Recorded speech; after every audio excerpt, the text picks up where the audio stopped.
The doorbell chimes through my quiet Saturday morning like an unwelcome alarm. I glance at the clock, 8:17 a.m., and set down my coffee mug with a soft clink against the granite countertop. Who visits at this hour in Cary, North Carolina, where neighbors respect the sanctity of weekend mornings? I pad across the hardwood floors, tightening the belt of my plush robe. Through the peephole, I see nothing. Whoever rang must be short. A solicitor's child, perhaps? When I open the door, two small boys stand on my porch like miniature travelers waiting at the wrong gate. The taller one, maybe 9, shifts his weight from foot to foot, fingers working the strap of his faded blue backpack. Beside him, a younger boy, kindergarten age at most, clutches a worn stuffed dog missing one plastic eye. Both carry overnight bags. Hello? I manage, scanning the empty driveway behind them. The older boy clears his throat. Mom said you'd take care of us while she's away. His voice sounds rehearsed, like he's reciting lines for a school play. I stare at them.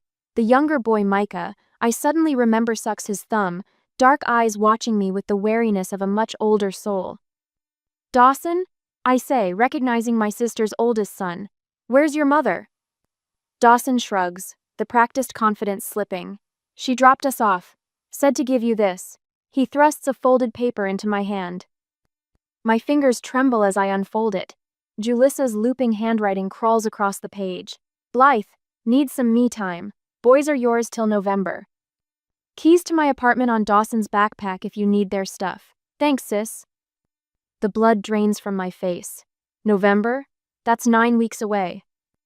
Come in, I whisper, stepping aside. The boys enter my immaculate living room, standing awkwardly on my cream-colored area rug like they're afraid to soil it. Have you had breakfast? I ask, reaching for normalcy. They shake their heads in unison. Sit down, I'll make something. I gesture toward the couch. They perch on the edge, backs straight, hands folded in their laps. Too well-behaved for children their age. In the kitchen, I grab my phone and punch in Julissa's number with shaking fingers. It rings 5 times before she answers. What the hell, Julissa? I hiss, turning away from the doorway where the boys might hear. Morning to you too, sis. Her voice sounds breezy, unconcerned. Background noise suggests she's in an airport. You can't just dump your children on my doorstep. It's just until November. You've got that big empty house anyway. A flight announcement echoes behind her voice. Athens, here I come. Athens? As in Greece? My knuckles whiten around the phone. You're leaving the country? Don't be so dramatic, Blythe. It's a 9-week retreat, I need this. And what about what your sons need? My voice rises despite my efforts to control it. I peek around the corner. The boys haven't moved an inch. They need stability for once. I continue, lowering my voice again. School starts Tuesday, they need... What they need, Julissa interrupts, is for their aunt to stop freaking out and make them some breakfast. Registration papers are in Dawson's backpack. Your address is already listed as their secondary residence. You planned this, I realize, stomach sinking. How long have you known you were going? Does it matter? Look, I got a board. Julissa, you can't... Actually, I can. And unless you want me to tell that fancy company of yours about how their uptight HR manager is bipolar and off her meds, you'll handle this. Ice water floods my veins. I'm not bipolar, you know that. Your boss doesn't. Gotta go. Kiss the boys for me. The line goes dead. I stand frozen, phone still pressed to my ear. Memories surface like bodies in a lake. 13-year-old me sitting at the dinner table while Mom fawned over Julissa's homecoming crown. Dad had left 5 years earlier, but somehow there was always money for Julissa's dresses, Julissa's cheerleading, Julissa's everything. We can only afford Julissa's college. You'll need to figure it out. Mom's voice matter-of-fact as if telling me we were out of milk. Meanwhile, Julissa partied through her freshman year before dropping out, the tuition money evaporating with her attendance. I slide the phone into my pocket and take a deep breath. 20 years of therapy reminds me that I control my response, if nothing else. The boys haven't touched anything, haven't even reached for the remote control. No childish curiosity, no exploration, just silent waiting. My HR manager position, my modest 3-bedroom house purchased at 27 after years of scrimping me, carefully constructed life upended by the chaos Julissa always brings. I pick up my phone again, dial Landon in Seattle. Despite the 3-hour time difference, he answers on the second ring. Blythe? Everything okay? His voice, warm with sleep, anchors me. I need advice, I say, watching the boys through the doorway. It's about Julissa. After explaining, I wait for his shocked response. Instead, he says, "What do you need from me right now?" My throat tightens. Just tell me I can handle this. You can handle anything, Blythe. No hesitation. And I'm here. When we hang up, I stand taller. In the guest bedroom, soon to be the boys' room, I strip the decorative pillows from the bed, pull fresh sheets from the linen closet. My fingers smooth the fabric with purpose, determination replacing shock. My sister has made her choice. Now it's time for me to make mine. Sunday morning sunlight streams through the guest room blinds, illuminating dust motes that dance above the sleeping boys. Micah curls against his brother, thumb lodged firmly in his mouth. Dawson's arm protects him even in sleep. My heart constricts at their instinctive protectiveness. Time to unpack their things. The backpacks and overnight bags wait in a forlorn pile by the dresser. I lift Dawson's faded blue backpack first, unzipping it with surgical precision to avoid waking them. School registration papers tumble out, already completed with my address and signature forged in a reasonable facsimile of my handwriting. Julissa had indeed planned this abandonment meticulously.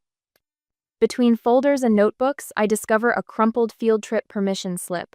Planetarium visit, payment due, the 12th of March. 3 months ago. The slip bears a teacher's neat handwriting. Second notice, please respond. My fingers tighten around the paper. Deeper in the backpack, I find a small plastic dinosaur, a half-empty water bottle with a suspicious green tinge inside, and a library book stamped with 4 overdue notices. The overnight bags prove more troubling. I place their contents on my cream area rug, categorizing them by owner. 4 pairs of underwear for Dawson, 3 for Micah. A week's abandonment with barely half a week's clothing. Dawson's socks, 3 pairs total, have worn through at the heels. 1 pair carries the unmistakable stiffness and odor of multiple wearings. I sit back on my heels, breathing through my mouth. The t-shirts come next. Dawson's are faded but passable.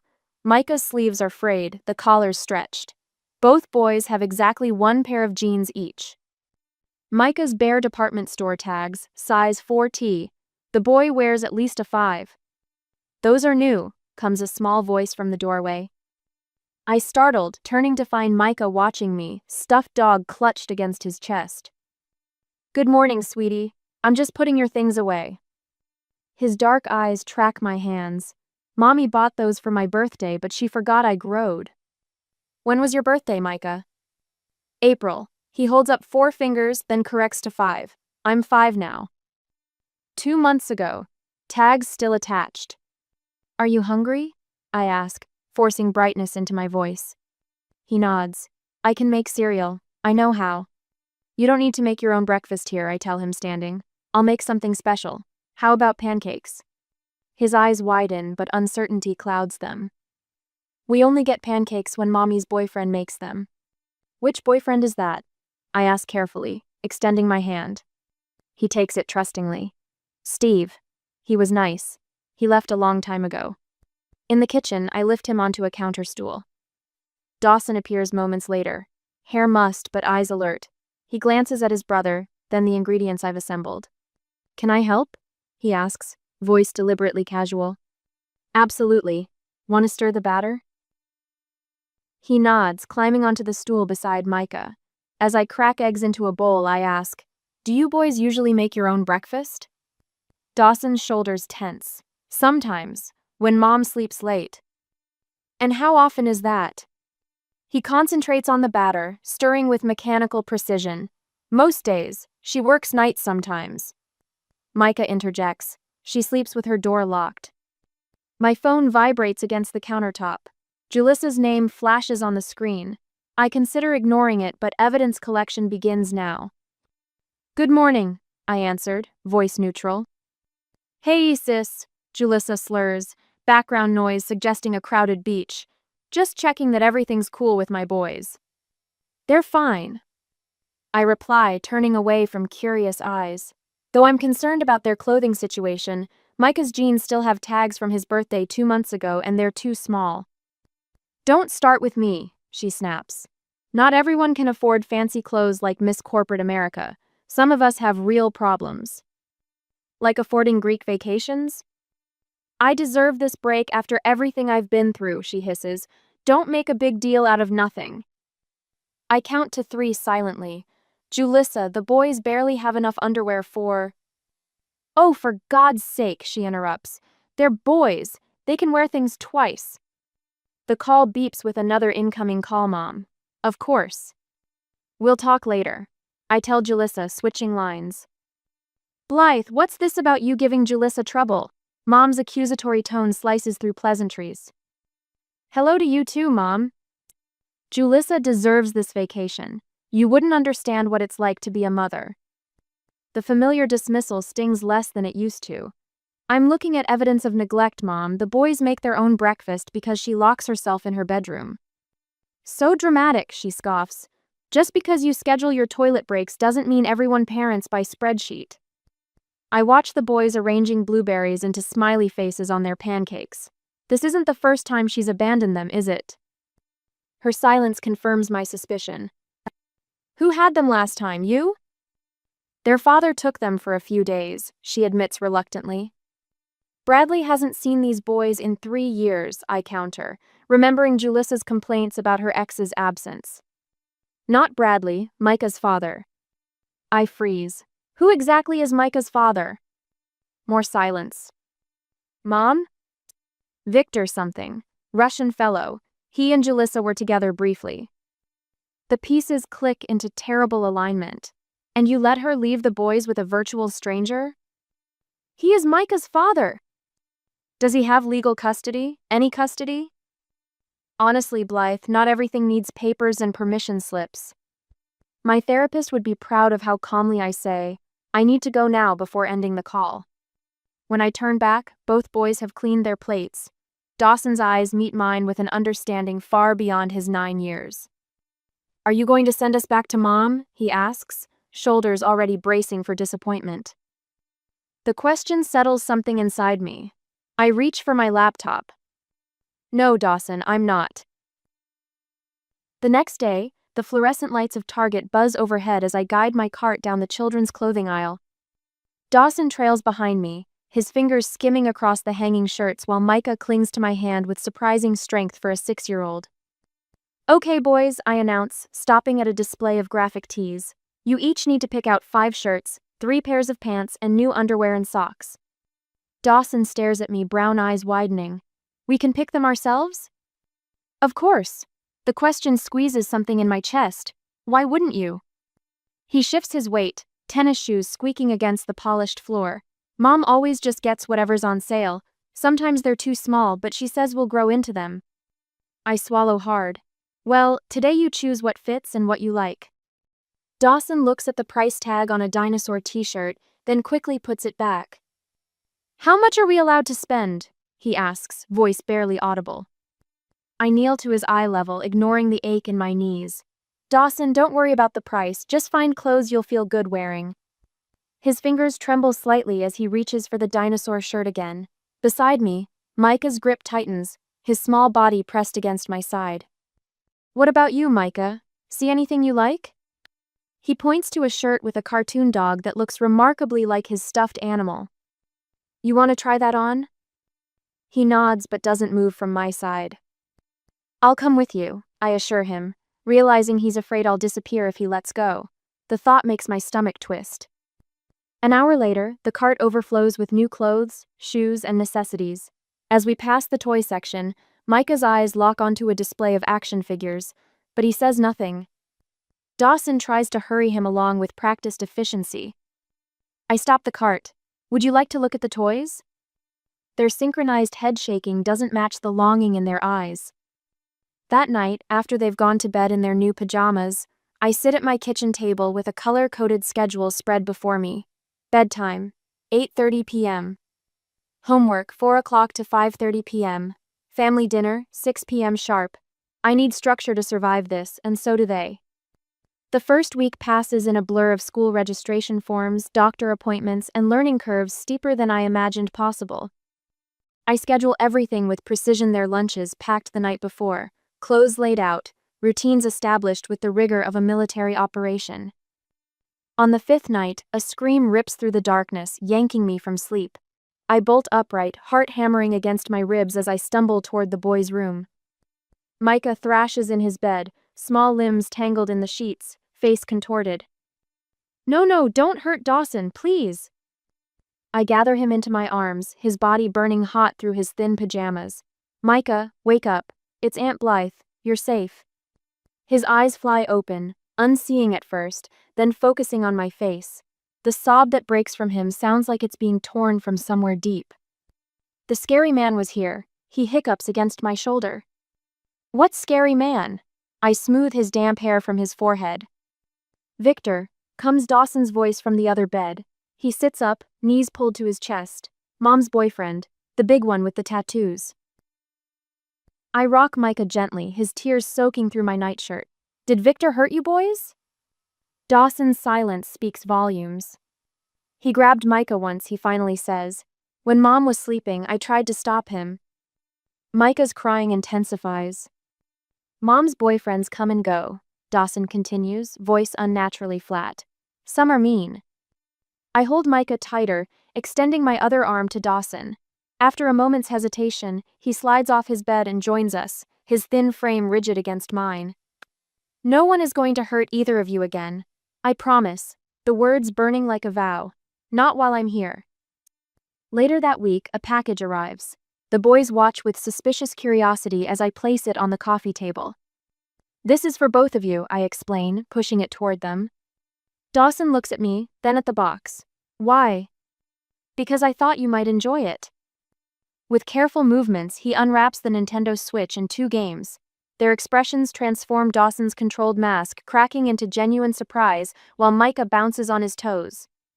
"For real? We can play with it?" "It's yours," I confirm. Micah's smile is like sunrise breaking through clouds, sudden and transformative. Dawson's comes slower, but when it appears, I realize it's the first real smile I've seen from him. That night, after they've fallen asleep mid-game, controllers still in their laps, I carry them one by one to bed. As I tuck the blanket around Dawson, he stirs. "Mom says we're the reason she can't find a good man," he mumbles, eyes heavy with sleep. "Too much baggage." I freeze, my hand on his shoulder. "That's not true, Dawson. Not even a little bit." But he's already drifted back to sleep, unaware of the rage building in my chest or the tears burning behind my eyes. The next day, I call my office and take a personal day, something I've never done without planning weeks in advance. Instead of spreadsheets and HR policies, I find myself sitting across from Miss Beatty, Senior PD and Ursive HR policies. I find myself sitting across from Miss Beatty Winters, Dawson's 4th grade teacher. "He's actually quite bright," she tells me, sliding his assessment across her desk. "But his attendance has been spotty, 27 absences last year alone." I make notes in my leather planner, adding another page to the growing documentation. After school, we plant a small vegetable garden in the backyard. Micah giggles as he pats soil around a tomato seedling, dirt smudged across his cheeks. Dawson measures the space between plants with careful precision, following the instructions on the seed packets to the letter. "Will we still be here when the vegetables grow?" he asks suddenly, patting soil around a bell pepper plant. The question catches me off guard. "Do you want to be?" He shrugs, but his eyes say everything his words don't. That evening, I call Dr. Morgan, my therapist of 5 years. "I never thought I'd be good with children," I admit after updating her on our situation. "Maybe because no one ever showed you how," she suggests. "But Blythe, from what you're telling me, those boys are flourishing under your care." The following Monday, I sit in the elegant downtown Raleigh office of Eleanor Walsh, family law attorney, whose reputation and fees are equally intimidating. "You're building a solid case," she says, reviewing my documentation. School records showing spotty attendance, unsigned homework, the medical reports about Micah's untreated asthma. "What are my chances?" I ask, fingers tight around my coffee cup. "Growing stronger by the day." She slides a stack of forms toward me. But Julissa won't go down without a fight. That night, Landon and I practice potential custody questions via video call. His face fills my laptop screen, serious and supportive. "Why should you have custody rather than the boy's mother?" he asks, playing the role of a stern judge. I recite my prepared answer, cataloging Julissa's neglect against the stability I offer. "You're doing great," Landon assures me. "Just remember to breathe." On the 10th morning, I'm pouring cereal for the boys when violent pounding shakes the front door. The sound reverberates through the house like thunder. Micah drops his spoon, milk splashing across the table. Dawson goes completely still, his face draining of color. "It's Mom," he whispers. "She's back." The pounding comes again, harder this time, accompanied by a woman's shrill voice. "Blythe, open this goddamn door right now." I reach for my robe, fingers fumbling with the belt as another round of thunderous blows rattles the hinges. Through the bedroom window, I glimpse a black SUV parked at an angle across my driveway, driver's door hanging open. "Coming," I call, voice thin in the morning quiet. The hallway stretches before me. I pause at the boys' room, confirming they're still asleep, Micah clutching his one-eyed stuffed dog, Dawson sprawled with one arm hanging off the mattress. The peephole reveals 3 figures on my porch. My stomach plummets. Julissa stands front and center, hair wild, mascara smudged beneath bloodshot eyes. Mother hovers behind her, arms crossed, mouth pinched. Beside them towers a broad-shouldered man with close-cropped blonde hair, his massive frame dwarfing my sister. I unlock the door but keep the chain fastened, opening it a crack. "What are you doing here?" "Open the damn door, Blythe." Julissa's words slur slightly. "We're taking the boys." "It's not even been 2 weeks. You said November." The man steps forward, shoulder pressing against the door. "Open now." His accent is thick, Eastern European. His eyes lack any warmth or hesitation. "The boys are sleeping. We can talk about this later, after." The door explodes inward. Wood splinters as the chain tears free from the frame. The impact throws me backward against the bookshelf. Pain blooms across my shoulder as the corner digs into muscle and bone. Books tumble, photo frames crash to the floor. I cry out, sliding down the shelf to my knees. "Get the boys, Victor, now!" Julissa's voice rises to a shrill command. The man Victor bounds past me, taking the stairs 2 at a time. Heavy footsteps thunder overhead. My mother stands in the doorway, refusing to meet my eyes. "How could you?" I gasp, struggling to stand. "They were abandoned. I have documentation." "She made a mistake," Mother answers flatly. "They belong with their mother." A high-pitched scream pierces the air, followed by a crash and Dawson's voice. "Get away. Leave us alone." I lunge for the stairs, but Julissa blocks my path, fingernails digging into my arm. "You always want what's mine. First Dad's attention, then that scholarship I deserved. Now my kids." "I didn't want them." The words explode from me. "You left them on my doorstep." A thud sounds upstairs, furniture scraping across hardwood. Dawson must be trying to barricade the door. Victor's voice booms. "Move this now or I break it." More screams. The splintering crack of wood. Micah wailing. Dawson shouting. I wrench free from Julissa's grip and dart for the phone on the side table. Victor appears at the top of the stairs, a child tucked under each arm like packages. Dawson kicks wildly, pajama pants riding up skinny legs. Micah clutches his stuffed dog, face buried against it, shoulders quaking with sobs. "Aunt Blythe, please don't let them take us." Dawson reaches toward me, fingers splayed, desperation in every line of his small body. They storm past me, the boys' bare feet dangling as Victor carries them toward the door. Neither has shoes, coats, or even a change of clothes. "Put them down." I snatch my phone, fingers already dialing 911. "This is kidnapping." Mother steps aside as they pass.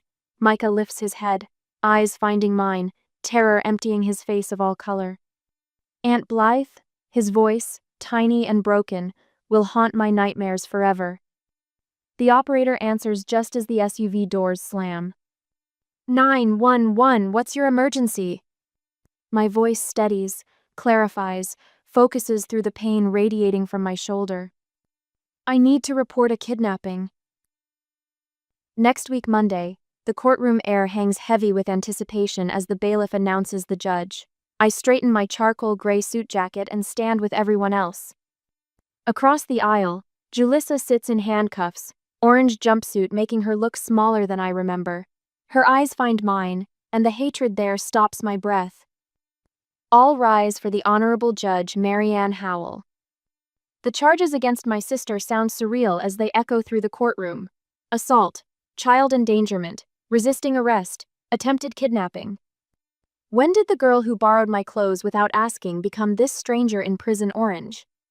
Dolores sits 3 rows behind Julissa, her face a mask of practiced concern. She refused to speak to me in the hallway earlier, turning her shoulder when I approached. Now she watches the proceedings with the detached interest of someone viewing a movie rather than her daughter's fate. The prosecutor presents evidence, methodically photos of my bruised shoulder, the damaged bookshelf, Micah's torn pajamas. When the body camera footage plays, showing Victor shoving an officer to the ground while Julissa claws at another's face, I close my eyes. The state calls Delora Winslow to the stand. My head snaps up.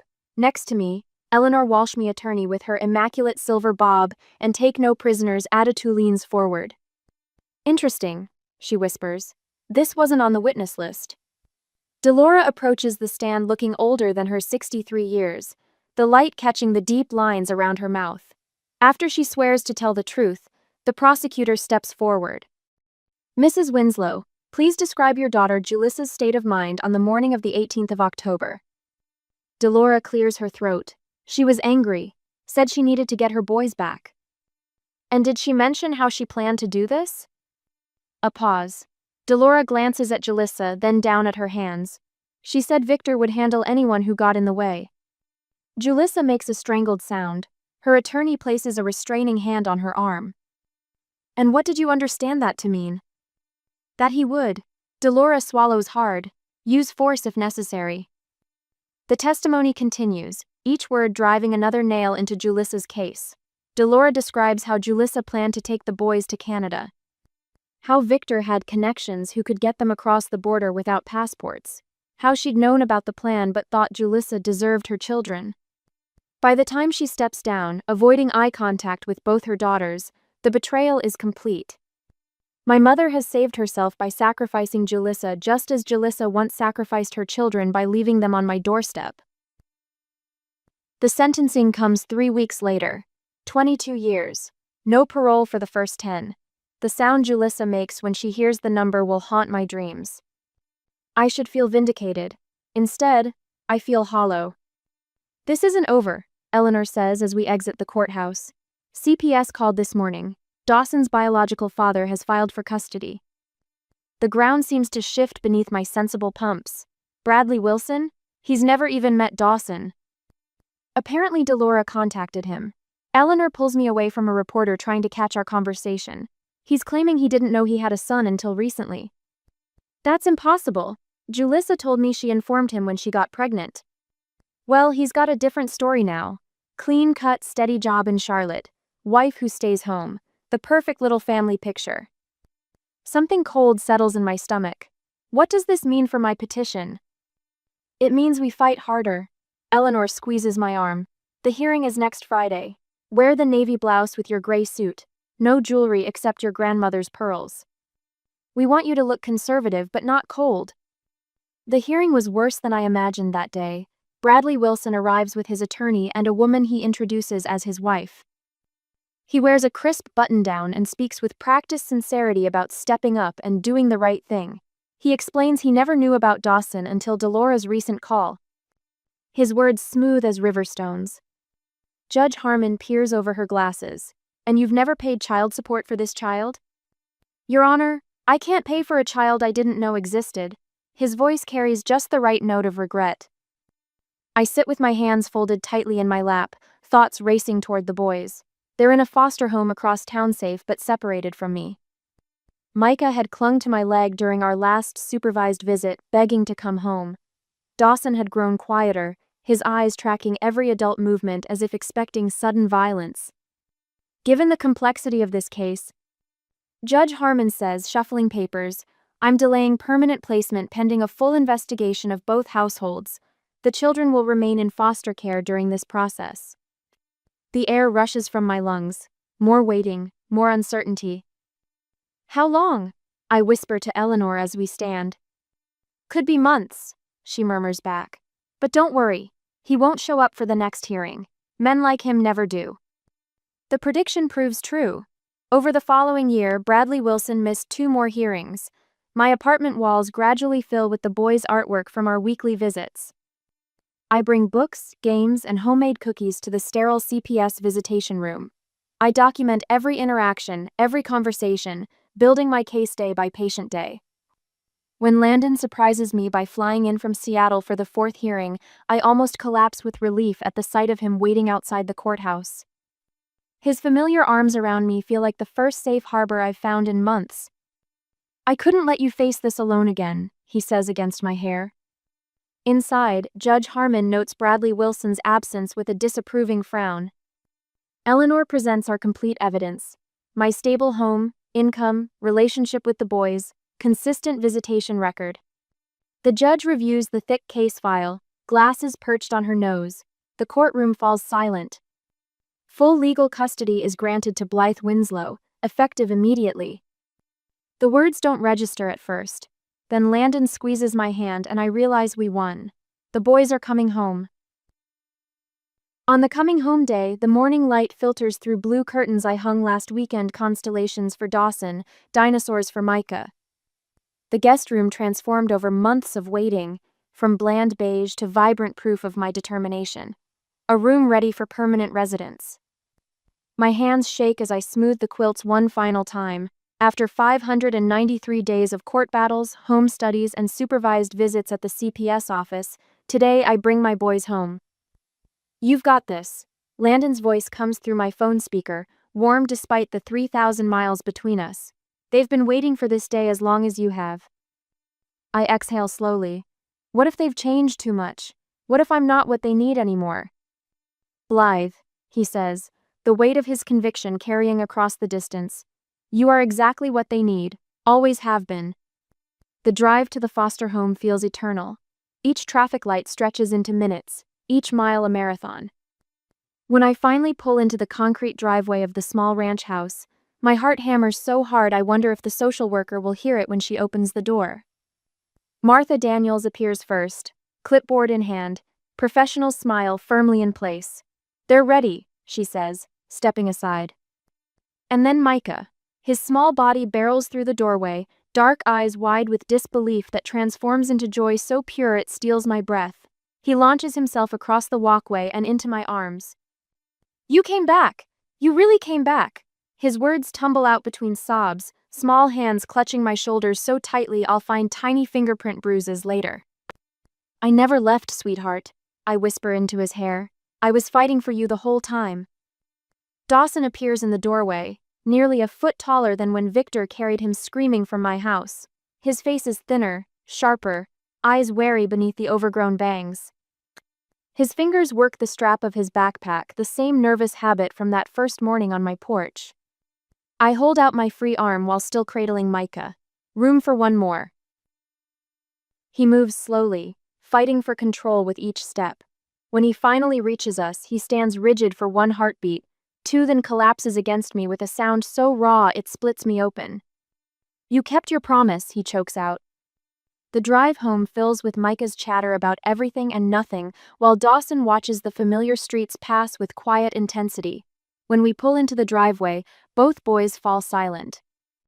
Welcome home, I say, the ordinariness of the words inadequate for the moment. Inside, they stand in the living room, echoing that first uncertain morning. I lead them upstairs, watching their faces as they discover rooms designed around whispered preferences from our supervised visit space posters for Dawson, dinosaur decals for Micah. This is really ours? Dawson asks, fingers tracing the edge of a desk perfectly sized for his homework. For as long as you want it, I promise. That night, after frozen pizza and ice cream, I bring out a gift-wrapped box for Micah. His small fingers tear away paper to reveal his stuffed dog, the one-eyed companion he'd clutched that first morning, the one Victor had kicked aside during the violent removal. You kept him safe for me? Micah's voice breaks, eyes filling again. I kept everything, I tell them, watching understanding dawn across their faces. I never stopped believing we'd be a family again. Dawson breaks first, tears streaming unchecked. I knew you'd come back for us. The words emerge between sobs as both boys wrap around me on the couch. Everyone else leaves. But not you. I hold them as the sky darkens, feeling pieces I didn't know were missing slide into place. The careful life I built before they arrived seems like a shadow compared to this messy, tearful, beautiful reality. My sister made her choice, and I've made mine.